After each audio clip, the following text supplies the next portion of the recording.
Welcome to Prescott 83's Sunday morning worship service.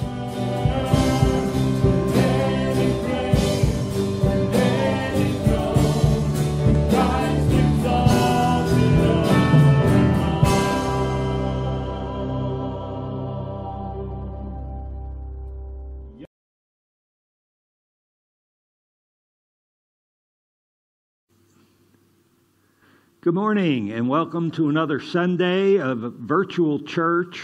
Thank you for following along and trying to stay connected as we kind of wind down the pandemic as we normally do. Let me start by giving you a couple reminders. We have the Easter season coming up and restrictions are loosening and we're working towards getting back to normal. And with that in mind, next Sunday, Palm Sunday or the Sunday before Easter, however you want to look at it, the nursery and the preschool will be open for young people. And then the week following Easter, we'll add Blessed, and we'll also start an adult class in the second hour, and we'll resume our course on the principles of government that are rooted in the Bible. And because of the long layoff, we're just going to start that all over again. And if you were already part of the class, the review won't hurt you. And if you're new to the class, that's the perfect time to join. Get in on week one. And so we have things opening up again, and more people are being vaccinated. And we're seeing people that we haven't seen for almost a year trickling in one by one. And hopefully one day this will all be behind us. But we are winding down and we're trying to get back to normal. And as soon as you're comfortable and your situation allows, we would love to see you join us for our regular services. But even once we get back to normal, we've learned that, you know what?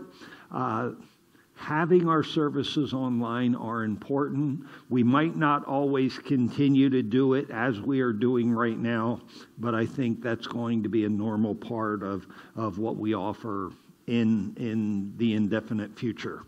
Now, let's get back to our study in Judges, and we're in Judges 7, and last week we covered Judges 6, and our focus was on Gideon.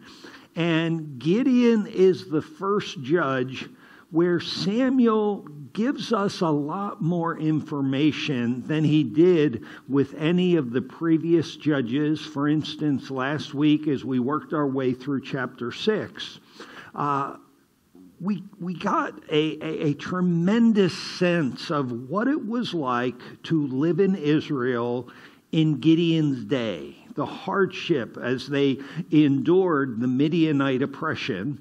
And we were also given a sense of despair that hung over Gideon. He was consumed with doubt and insecurity and fear. And all of that came bubbling up to the surface as God began to call him to be the new judge, the one who would lead Israel to victory over Midian.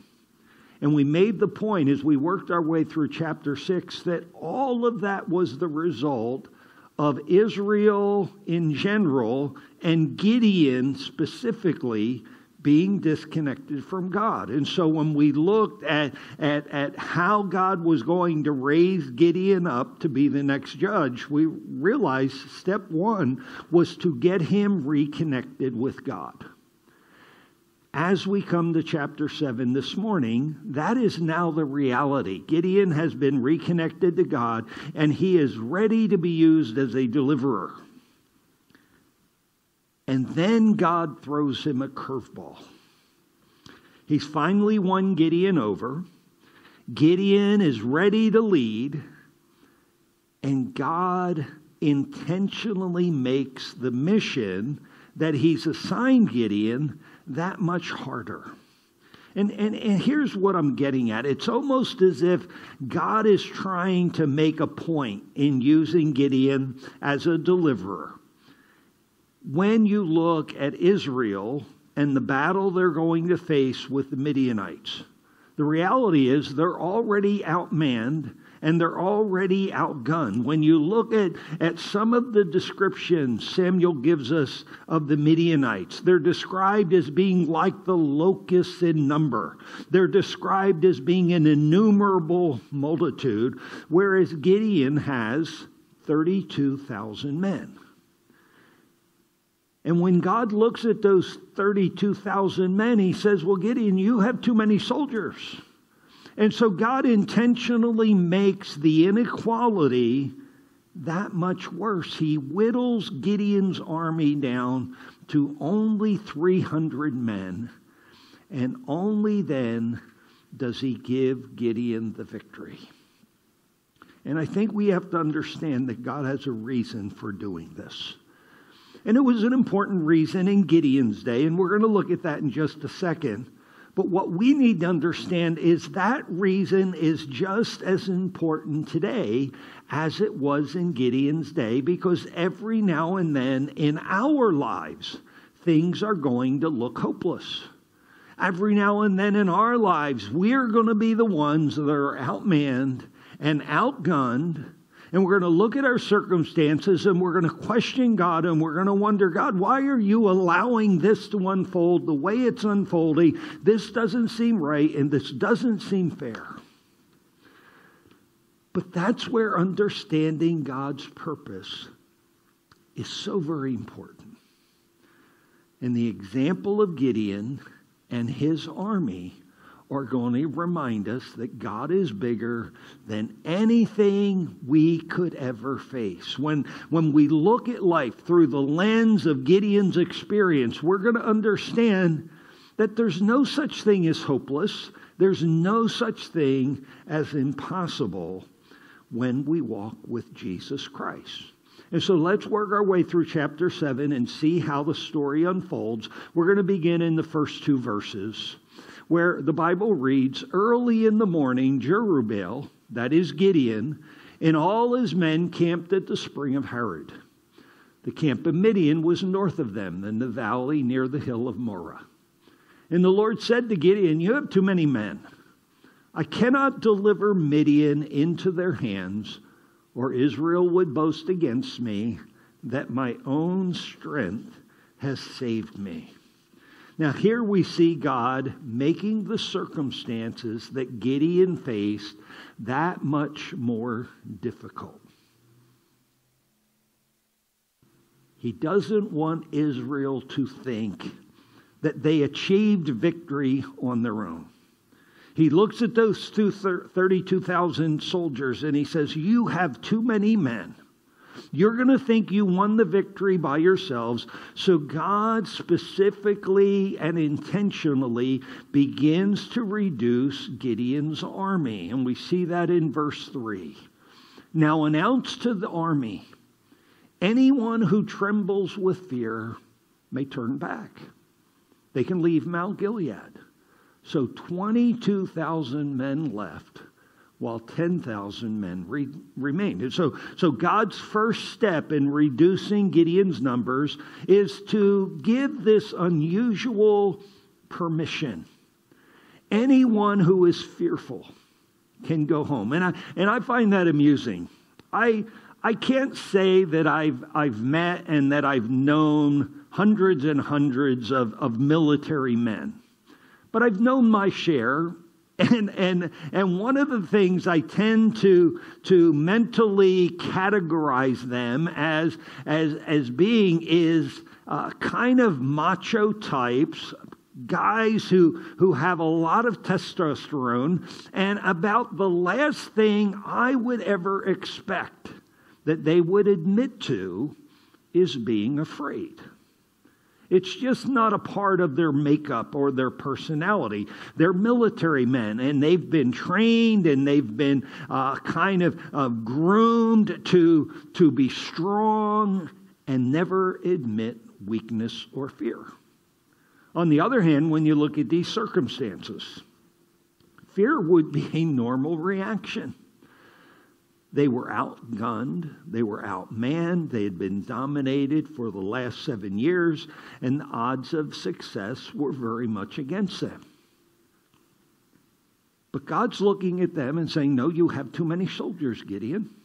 And so give anyone who is fearful permission to go home.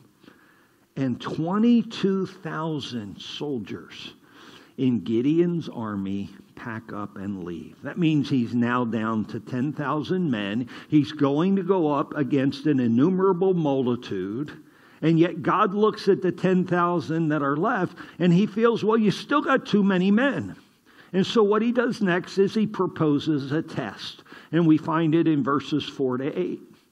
The Lord says to Gideon, there's still too many men. So here's what you do. You take them down to the water, and I will and I will thin them out for you. If I say this one shall go with you, he shall go. And if I say this one shall not go with you, he shall not go. So Gideon took the men down to the water. And there the Lord told him, separate those who lap the water with their tongues as a dog laps from those who kneel down to drink. 300 of them drank from cupped hands, lapping like dogs, and all the rest got down on their knees to drink.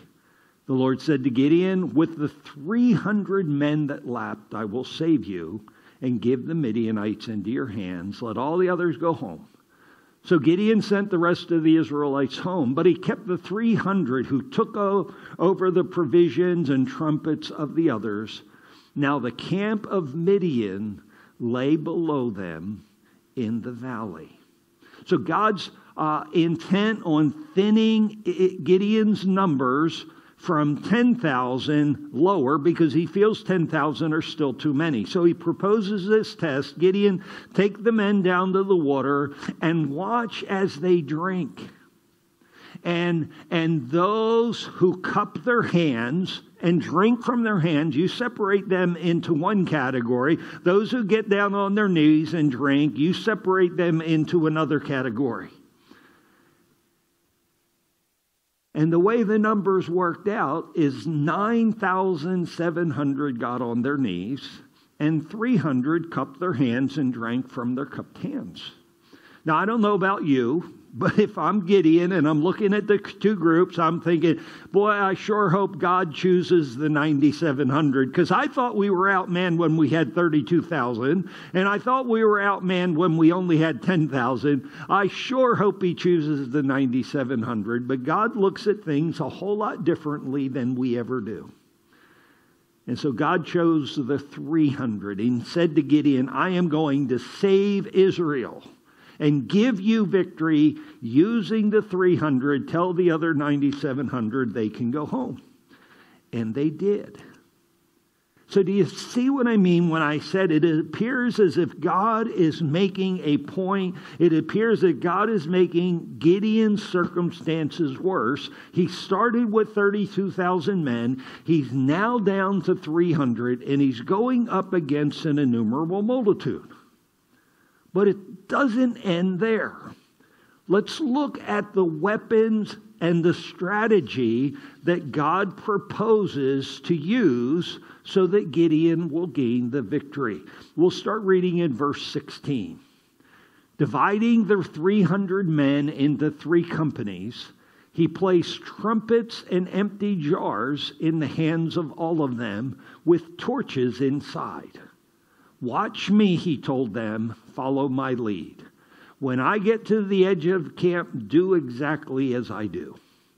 When I and all who are with me blow our trumpets, then from all around the camp you're to blow your trumpets and shout for the Lord and for Gideon. Gideon and the 100 men with him reached the edge of the camp at the beginning of the middle watch, just after they had changed the guard. They blew their trumpets. They broke the jars that were in their hands. The 3 companies blew the trumpets and smashed the jars. Grasping the torches in their left hands and holding in their right hands the trumpets they were to blow, they shouted, a sword for the Lord and for Gideon. While each man held his position around the camp, all the Midianites ran, crying out as they fled. We'll start by describing the weapons that God is going to use to give Gideon the victory. First of all the soldiers were issued a trumpet, which was basically a ram's horn. And so they're given a musical instrument. Secondly, they're giving pitchers or jars that contain a torch. This is basically a clay pot big enough to conceal the top of a torch. Now look at the strategy. Gideon takes his 300 men and he divides them into 3 groups of 100. Their plan is to sneak down to the edge of the Midianite camp and basically surround it. Just after the changing of the guard, Gideon's group would blow their trumpet, smash their jars, which would allow the torch to be seen. And that was the signal for the other 200 men to blow their trumpets and smash their jars and expose their torches. And then all of them were to yell a sword for the Lord and for Gideon. And the plan would rely on 2 things. First of all, surprise.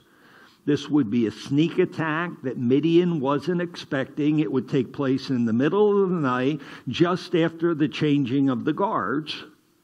And that sneak attack was to inspire fear. Now the text doesn't say this, but when I think about, okay, if I'm a Midianite soldier, and I've been sleeping, and all of a sudden there's this ruckus in the middle of the night, and I look out and I see 300 torches surrounding my camp, and I see or I hear the blast of 300 trumpets, and then I hear 300 men shout again from all around me. I might be thinking, man, if they have 300 guys with trumpets and they have 300 men with these torches, I wonder how many soldiers they have. And I'm kind of assuming those soldiers are probably carrying things like swords and spears and bows and arrows and shields, and they're heavily armed, and they're intent on destroying me. I probably wouldn't think that I'm surrounded by 300 guys who have musical instruments and torches as weapons. The whole idea of this thing is to inspire fear so that in the chaos and the confusion, the Midianites begin running for their lives. The text says they cry out as they flee. And it kind of reminds me of the proverb that says the wicked flee when no one pursues. Because if you noticed in the text, and this is the second to the last line, each man, meaning Israel, held his position around the camp. They weren't attacking. They weren't pursuing. They were holding their ground, but yet all the Midianites in the chaos confusion are running, and they're scared, and they're fleeing for their lives. They're scattering in fear. And the result of this is God gives Gideon and his army a God-sized victory. We pick up the narrative going back to verse 9, which is a passage that we skipped, but it's an important passage to read. During that night, this is just before the battle. During that night, the Lord says to Gideon, I want you to get up, and I want you to go down against the camp, because I'm going to give it into your hands. And if you're afraid to attack, I want you to go down to the camp with your servant Purah. And I want you to listen to what they are saying. And afterward, you will be encouraged to attack the camp. So he and Purah, his servant, went down to the outposts of the camp. The Midianites and the Amalekites and all the other eastern people had settled in the valley, thick as locusts. Their camels could no more be counted than the sand on the seashore. And Gideon arrived just as a man was telling a friend his dream. I had a dream, he was saying. A round loaf of barley bread came tumbling in the Midianite camp. It struck the tent with such force, the tent overturned and collapsed. And his friend responded, this could be nothing other than the sword of Gideon, son of Joash, the Israelite. God has given the Midianites and the whole camp into his hands. And when Gideon heard the dream and its interpretation, he bowed down and worshiped. He returned to the camp of Israel and called out, get up. The Lord has given the Midianite camp into your hands. This dream and the interpretation that Gideon overhears two soldiers in the Midianite army sharing with each other in conversation explains why, when the trumpets were sounded and the jars were broken and the torches exposed and Israel shouted, it explains why the Midianites were so fearful. God had already put within them that fear. And all they needed was a trigger. Now, let's keep reading. We jump forward to verse 22. When the 300 trumpets sounded, this is the night of the battle. This is a continuation of what we had read earlier. When the trumpet sounded, the Lord caused the men throughout the camp to turn on each other with their swords. And the army fled to Bethshittah with their swords. The army fled to Bethshittah towards Zererah as far as the border of Abel Meholah near Tabbath. The Israelites from Naphtali, Asher, and all Manasseh were called out, and they began to pursue the Midianites. Gideon sent messengers throughout the hill country of Ephraim, saying, come down against the Midianites. Seize the waters of the Jordan ahead of them as far as Beth-barah. So all the men of Ephraim were called out, and they seized the waters of the Jordan as far as Beth-barah. They also captured two of the Midianite leaders, Oreb and Zeb. They killed Oreb at the rock of Oreb and Zeb at the winepress of Zeb. They pursued the Midianites and brought the heads of Oreb and Zeb to Gideon, who was by the Jordan. Now, when we look at how the battle plays out, right after Gideon's men have blown their trumpets, smashed their pitchers, exposed their torches, and shouted, remember, the Lord caused the Midianites to start lashing out at each other in the darkness and in the confusion, so that as they flee, they're killing each other. And then Gideon rallies the Israelites from Naphtali, Asher, and Manasseh to join the battle, as well as all the hill country of Ephraim. And they begin to pursue the Midianites. They block their escape by capturing the areas where they'd be able to cross over the Jordan. And on that day, all of the Midianite army was destroyed. It truly was a God-sized victory. And it was built on three things that the text shares. First of all, verse 9. This victory is built on God's promise. Before the battle, before Gideon sneaks down and overhears what the Midianites are saying, the Lord made a promise. During that night, the Lord said to Gideon, get up. I want you to go down to the camp. Here's why. I am going to give it into your hands. And so right there, God has given his promise. The second thing it's built on is God's reassurance, because he knows Gideon is still overcoming all of those years of being disconnected. And even though he's rallied Gideon to the place where he's willing to lead, he wants to give him reassurance. He wants to give him confidence. He wants him to know that this is a sure thing. So he directs Gideon, you sneak down. I want you to listen to what the Midianites themselves are saying, because God had been doing a work in Midian. And Midian was aware that Gideon had raised an army And their thinking was that God was going to give Gideon a great victory. And so this guy gets the dream of a loaf of bread rolling into the Midianite camp and knocking over the tent. And the other guy says, I know what that means. That means that Gideon is surely going to defeat us. And that's all it took for Gideon to be totally assured that the victory was at hand. And with that assurance, he had a God-sized confidence. So the text tells us when Gideon heard the dream and its interpretation, what did he do? First of all, he bowed down in worship. And that is a cool concept. He is blown away. He is in awe. And I think part of this is thanksgiving, because he can see what God has been doing, working to undermine the confidence of the Midianites. Remember, they have an innumerable multitude, and they're already thinking they're going to lose. Why? Because God is undermining them, and God is giving them a spirit of fear. But also, there's this incredible sense of awe. When God does things like this, there can be no other explanation other than God is doing this, and he's blown away by that. And so he bows his head and worships.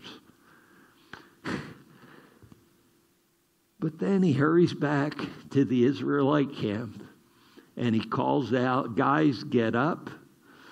The Lord has given the Midianites into our hands. Let's get going. Victory is secure. There's one more ingredient that we need to add to this picture. And I'm going to call it Gideon's obedience. First of all, Gideon had to be willing to accept God's plan and follow God's instruction. And that was not easy. Because it started with the reducing of his army from 32,000 down to 10,000 down to 300. And when you're going up against an innumerable multitude, even 32,000 would seem to be too few, and yet God whittled the numbers down. And then God didn't give them what I would call adequate weapons. He gave them a musical instrument. He gave them a torch, which it's the modern equivalent would be a flashlight, and he gave them a pitcher or a jar to cover up the torch. No mention of swords, no mention of spears, no mention of shields, no mention of armor, no mention of bows and arrows or any kind of offensive weapon. So he had to accept the whittling down of his army to 300. He had to accept the lack of any kind of offensive weapon. And he had to accept a strategy that would seem to be suicidal unless God works some kind of miracle. But remember, we're talking about a Gideon who has now been reconnected with God, who's had God's call confirmed in his life. Remember, he asked God for a sign. He said, I'm going to put the fleece out and have the fleece be wet and all the ground dried. And then the next day he said, I want you to reverse that. I want the fleece to be dry and all the ground to be wet. And God had confirmed his call. And then God had said, hey, I want you to go down and listen to how the Midianites would talk and what they were thinking. And he heard the dream and he knew they were afraid. And I would suggest that based upon God's work in Gideon's life and God's work in the Midianite army, that Gideon had come to the place where he fully expected God would do the miraculous. And even though he only had 300 men, and even though he didn't have adequate weapons, and even though this was a suicidal strategy, he was convinced God was going to give him the victory. So he had to follow God's instructions. But then he had to step out in faith and actually launch the attack. One of those things that as you live your life, you discover is so true. is it is very easy to talk about what we believe. It is not as easy to live out those beliefs. And when we look at Gideon and we ask the question, how do we know Gideon believed? Well, the answer is he showed us. He showed us when he scurried back to the Israelite camp. And he said, guys, get up. God has given us the Midianites. We're going to have the victory. Let's go. And they took their torches and they took their jars and they took their trumpets and they went down there and they executed the plan. And as they did, God turned their faith into a tremendous victory. That took courage. That took faith. But by this time, Gideon had grown to the place where he was able to actually live out his faith in Jesus Christ. He didn't just talk the talk. He walked the walk. Now, let me try to wrap this up for today, because we started with the idea that God was trying to make a point here in chapter 7. And I hope you see what I mean by saying that, because when you look at the text, God could have used the 32,000 men to deliver Israel. And then the 22,000 went home, and God could have used the 10,000, but he felt, no, there's still too many. He whittled them down all the way to the 300. God could have used conventional weapons. We've seen that in other accounts so far. Deborah and Barak had kind of a conventional war. Othniel fought a conventional war. God could have used a conventional strategy here. But instead, he chose to deliver a victory in a most unusual way. He was trying to make a point, so he used the unusual. He used the unorthodox. You might say he used the crazy options. And as we look at this account, I think it's important that we stop and we ask, well, why in the world would God do this? Well, the text told us God did not want Gideon to think that the victory was accomplished because Gideon was a great military champion and his 32,000 men were fierce warriors, and they, because of the fierceness and their strength and their determination, they themselves defeated Midianites by sheer human might. No, he wanted Gideon and he wanted all of Israel to understand where this victory came from. And that's something that we need to understand too. We need to recognize every time we experience a victory, it comes from the very same place this victory came from. It came from God. So as we live our lives, and as we experience times when we face impossible odds, I think what we need to understand here is that we should not lose heart. And the reason is God can do the impossible. I think that's why he so reduced Gideon's army. I think that's why he used such unorthodox, kind of crazy strategies. He wanted Gideon to understand the reason this victory was accomplished was me.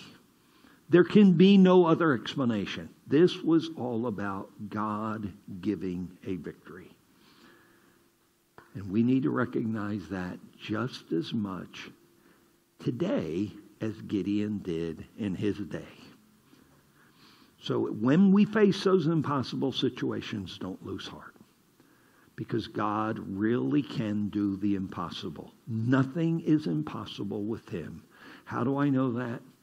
I look at the story, and Gideon is strong evidence that God really can do the impossible.